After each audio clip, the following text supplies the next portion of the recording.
And so I really appreciated the group bonding in this one, especially because, as you two may know, I love my friends. I love my friends a lot. Really? I thought you secretly hated us. What? No, I thought I was so good at hiding that.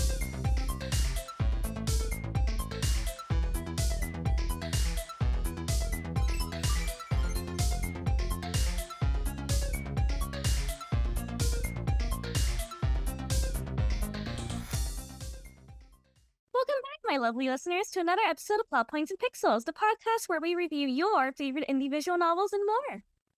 As always, I'm your host, Irene, and today we're reviewing Arcade Spirits by Fiction Factory Games, a game studio founded by Stefan Gagne and Anne Schumann. Released in 2019, Arcade Spirits is a visual novel dating sim set in an alternate universe where the video game crash of 1983 never happened, resulting in arcades to remain a mainstay in pop culture. The visual novel follows a player character, a down-under-luck 20-something-year-old who gets hired at a local arcade, and a colorful cast of characters they befriend as they navigate their way through the industry and discover who they are as a person, along with their plucky AI assistant, Iris. Notable for its customizability when it comes to the protagonist's appearance and pronouns, as well as allowing the player to opt out of romance entirely if desired, Arcade Spirits is a game that clearly had a lot of love and thought poured in, from its character designs, to its story, to its UI. Today, I'll be joined by returning guest Kaitlyn Tang and newcomer Kirsten Victoriano to discuss Arcade Spirits. So sit back and relax and boot up that old save file as we dive into another episode of Plot Points and Pixels. Today, we are joined by not one, but two special guests. First, we have returning guest Kaitlyn Tang. Kaitlyn, how are you doing? Hello. I'm good. And next, we have first-time guest Kirsten Victoriano. How are you doing? Hi, I'm good. I'm excited to be here. We're glad to have you on the pod, too. So, just to kick things off before we start talking about Arcade Spirits, Kirsten, first-time guest question. How did you get into visual novels? So it's kind of a doozy. I've been rehearsing how to answer this. I've always loved video games. I've always played video games. Me and my brother, my earliest memories are me watching him play Sonic Adventures 2 on our GameCube. So video games are just something that I grew up around just all the time, basically. And eventually, when YouTube became popular, YouTube Let's Plays and stuff, there's this one YouTuber I found. Her username is K-pop, but with 2 P's at the end. And she would play a bunch of different Flash games, and some of them were Flash game dating sims. And I guess that's where I was introduced to the genre initially. There's another YouTuber / streamer now that I love and adore. Her name is Dexbonus. She played a bunch of dating sims with her friends, and they would voice all the characters together. And I always thought that was so fun. I think I was probably about 14 at that point. I don't think I played my first dating sim until Mystic Messenger, the freshman year of high school. But I've always kind of known they were there. So I'm guessing romance is your favorite visual novel genre to play? Oh, absolutely. 100%. Well, that means the game we're going to be reviewing today is absolutely perfect for you. So today we're reviewing 2019 Arcade Spirits, released by Fiction Game Factories.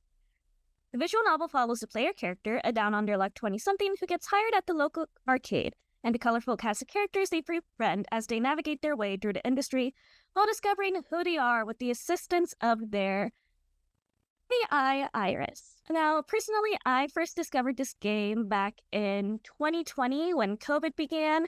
It was one of those first few visual novels I had played right after I got into visual novels as a whole. So I'm really excited for the opportunity to talk about it with my friends, because I hope y'all enjoyed it as much as I did. So in Arcade Spirits, like any dating sim, the most important part of the story is the cast of characters. Arcade Spirits boasts a very big cast of 7 characters, all who are meant to represent different aspects of arcade culture. You got Naomi, who represents the people who wants to preserve video games. You got Gavin, who represents the more casual side, which is love for pinball. And then you got Ashley, who's more into the fandom. Queen Bee, who's into the competitive scene. Tio, who's all about the community, and then Percy, who's all about record breaking. Now, just to dive in, what's your favorite character amongst the cast?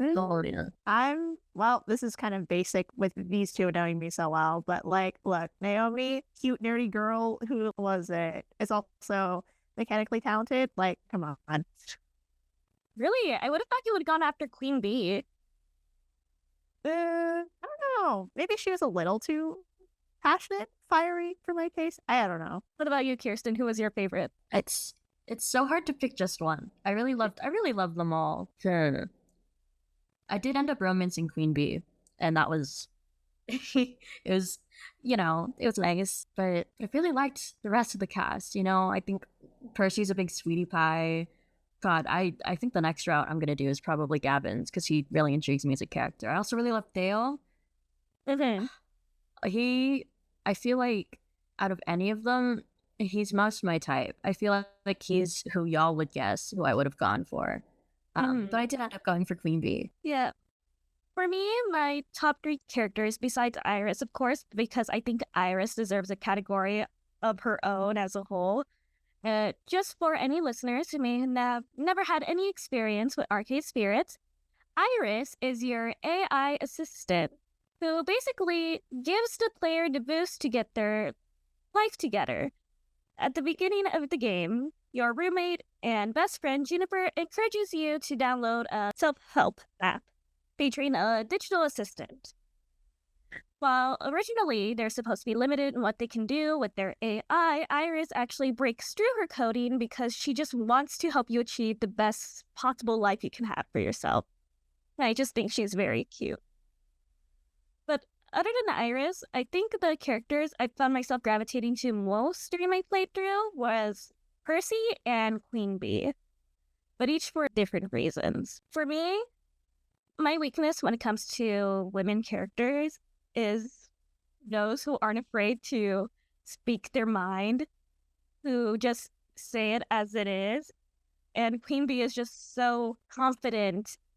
I also think their arc about misogyny in gaming culture was also very interesting to play through. With the way the streaming scene is, especially nowadays, it's so, I guess, common to hear stories about how male stream chat viewers are just so disgusting and disrespectful to these girls who are trying to stream. And I've never seen that represented in a game before. Mm-hmm. With a character who is as confident and unabashed as Queen Bee, you'd think something like that wouldn't get to her, but you are given opportunities throughout the game to get to know the characters better. You can choose to spend one-on-one time with them, and in those one-on-one scenes with Queen Bee, she reveals a lot of vulnerability you never would have guessed when you first meet her, which I really like. But then Percy, as I mentioned earlier, was also a second favorite of mine. He's a total sweetheart, and the more you play his story, you find out the backstory for why he plays Moopy so much. And oh god, just heart-shattering once you find out why. But Kaitlyn, what attracted you to Naomi? Like, why did you find yourself gravitating to her as a character? Well, this one I wasn't really saying as much because, man, it was really just kind of a basic, like, I'll just pick this character. Because to be perfectly honest, I didn't play through every single character, but I do 100% agree that, like, yeah, Percy really is. I didn't think that I would really like Percy as much, but, like, he really is, like, a sweetheart, as you say. So, my very first playthrough, long before we decided we were even going to review this game in general, my first playthrough of Arcade Spirits, I actually ended up romancing no one. Arcade Spirits is a bit unique, at least at the time when it was released, for dating sims where you don't actually have to romance anyone for the sake of the plot.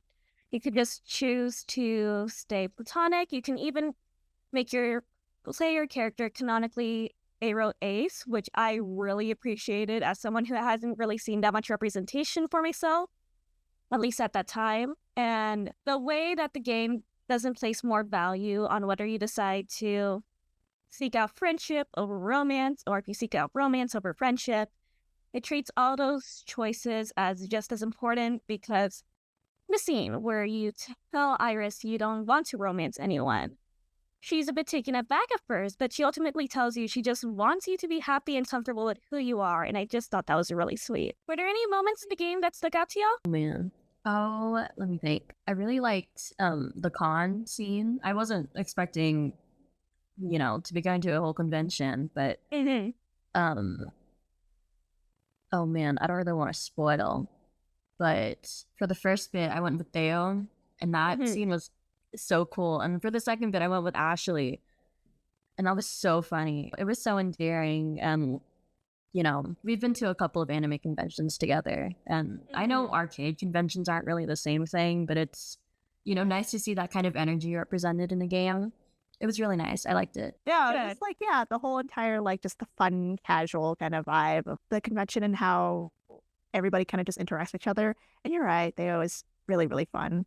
Theo's whole thing is that he's really into basically the in-universe version of Dance Dance Revolution. I remember first time I played, I didn't really think much of Theo. I don't really gravitate much towards those carefree characters. The great thing that Arcade Spirits does is Chapter 2 through Chapter 4, they're kind of dedicated to at least 2 main characters of the cast.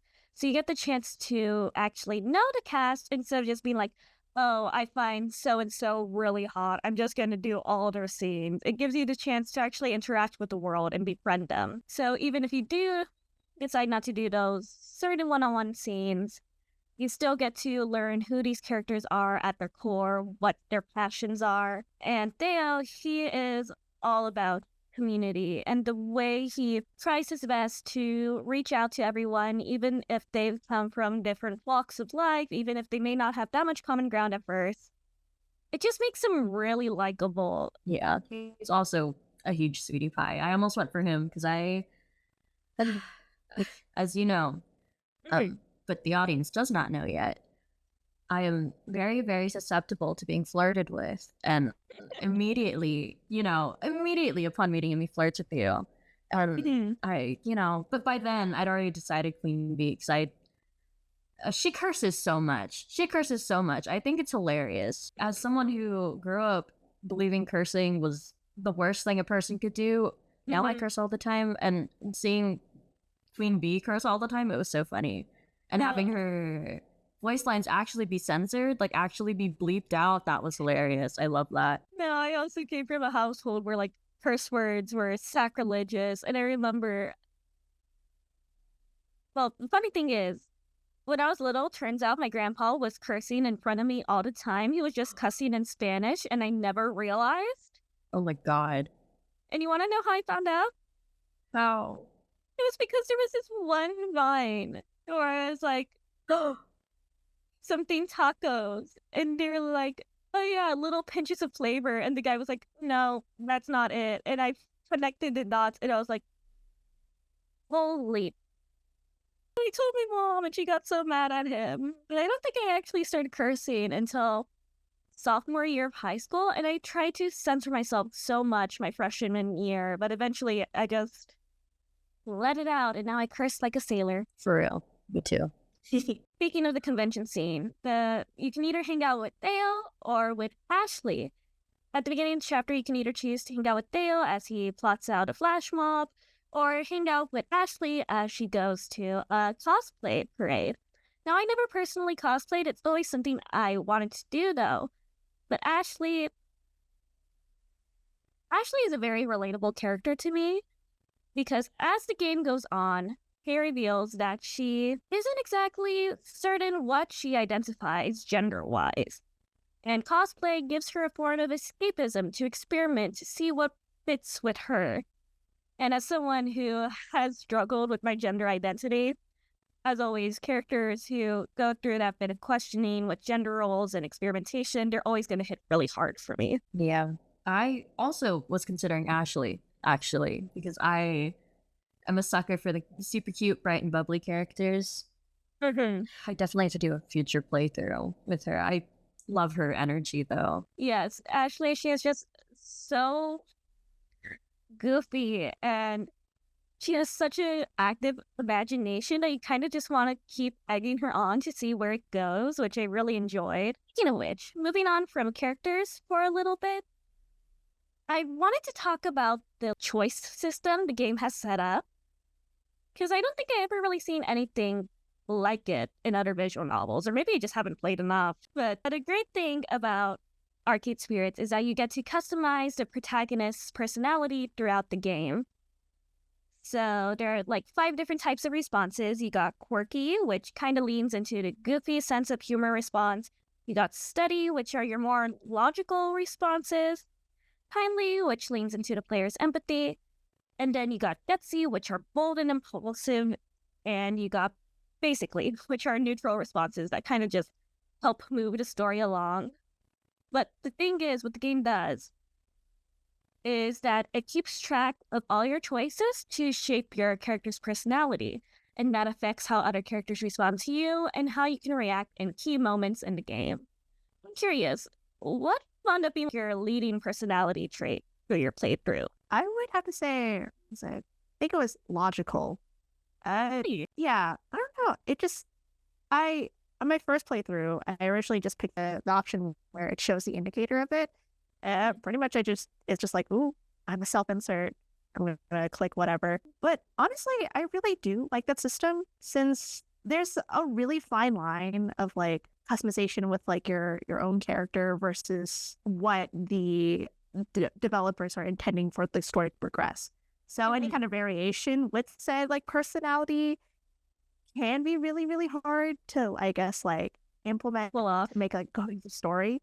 But so far, I think this is one of Arcade Spirits' main strengths, to see yourself in this story, but also have it be just like so dynamic and natural that it's not like the game is forcing you to go here or there, or that kindness is always the right option. It's just an option. As it says in the beginning, there are no wrong options. Yeah. What about you, Kirsten? What wound up being your most prominent character personality trait? Definitely kindliness, I think they called it in game. I love games that give you like personality traits with certain dialogue options. Like Kaitlyn was saying, I think it's a really cool way to kind of immerse yourself within the game. And I actually ended up turning off the indicators because I wanted to be as true to myself as possible in this first run. And I ended up picking either the gutsy ones or the kindly choices. Yeah. In my first playthrough, I wound up with gutsy being my main character trait, which was surprising. Like Kirsten, I had also turned off the little icons indicating what type of choice you were picking out. And one thing I really like is it helps make each playthrough feel really unique, especially if you're trying to go for all the character routes. Because as I mentioned earlier, certain romanceable characters are more inclined to one personality over the other. So you really have to experiment a bit to see what clicks for them. And it also plays a really pivotal role in deciding what are your actions in the ultimate climax of the story, which I find really fun. Any other standout moments or scenes that stuck out to y'all while y'all were playing? Like, do you have a favorite chapter of the game? My favorite chapter is definitely the beach episode. You would. That one was so fun. It was so fun, and having everyone together and bonding. Oh, I love it. I love the whole ensemble cast. How it really felt like a solid group of friends. You know. I feel like some visual novels, it kind of feels like once you pick a route, you only ever spend time with that person. And so I really appreciated the group bonding in this one, especially because, as you two may know, I love my friends. I love my friends a lot. Really? I thought you secretly hated us. What? No, I thought I was so good at hiding that. No, I'm kidding. I love you so much. It was really, really nice to see that kind of love grow between the main character and the rest of the cast. And I feel like the beach scene was definitely the culmination of all that. Yeah, I'm just gonna dogpile like again, but like, yeah, you're right that it really is just a whole greater scope rather than just you picking one route and then that's it. And then rinse and repeat. It's just so refreshing to see something like I guess like there's in some visual novels where there's a lot of repetition when you're going from this route to the other route, then to that route. But you have the opportunity to just see pretty much everything in one go. Not as more like a time efficient thing, but it just, as Kiri said, everything is just so alive, and to see everyone interact with each other aside from the main character is just, yeah, amazing. No, just the cast has such great chemistry with each other that you genuinely believe that they have known each other for years, long before the protagonist had even entered the picture.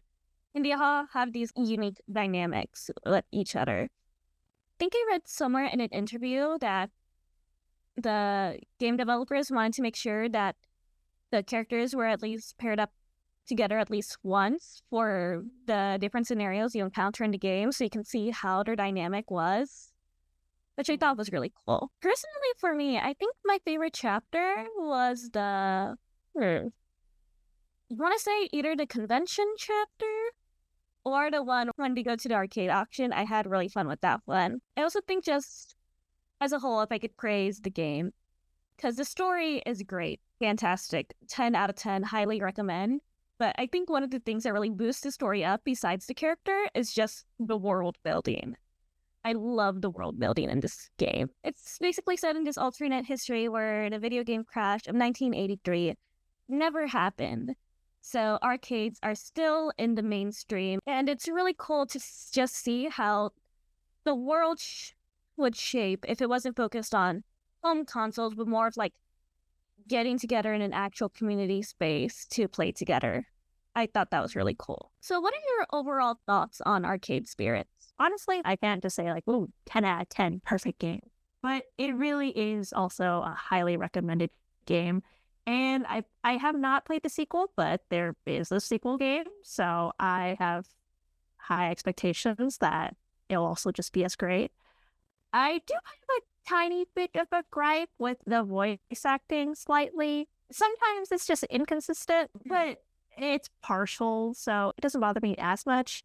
One last thing, I guess, is like when you go to the front page, it advertises mainly, that you couldn't customize your own main character.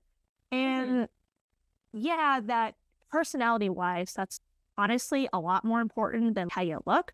But since your sprite is there, there's quite minimal options to pick. Really, which is skin tone, some hair color, and then your clothes are just like also You can pick just the color. of it. Yeah. Yeah. But that's pretty much it. The hair is just like short, medium, long, and like you can't really get that much variety there. So I hear the second game does go a lot more in depth with the character customization looks-wise. but it's cool. Yeah, for me, the character customization, physically, it does have some of its limits. Like, there's some scenes where your character sprite appears next to the NPCs, and you see how pretty they look with their, like, highlights and shadows and their rendering, and then you're flat. Yeah. So sometimes that could be a little distracting, but I try not to hold it against the game itself, considering that with all the CGs they had to do, they basically had to make a pit crew, so they probably couldn't go all into detail. One thing I will give it props for, though, is that when I first played, it was one of those first visual novels where you were able to customize the player's pronouns, which I really appreciated, because usually you can either play as a man or a girl, so to have a datum option to be able to play as non-binary, I thought, I can't say that was really cool, because I feel like I've been saying that a lot lately. But I don't know, made me feel more seen, even when I was still trying to figure myself out back then when I first played it. I'm going to piggyback off of y'all because I also felt that the character customization was kind of lacking. I can almost certainly guarantee that mine and Kaitlyn's characters probably looked exactly the same, except for our hoodie color. But, you know, I kind of wish there was just a little more variety in what the main character wore. You know, you were still in your hoodie on the beach, and that felt a little weird. But overall, I really loved the game. I got really sucked in. Like, I played the first 5 chapters all in one go, and then the last, I think 3 also all in one go. I got really sucked into the story. And I'm also a huge sucker for like retro video game aesthetics, I guess you could say, like the 8-bit pixely, old games. I eat that up. Yeah. I think it's really interesting that this is kind of an aside.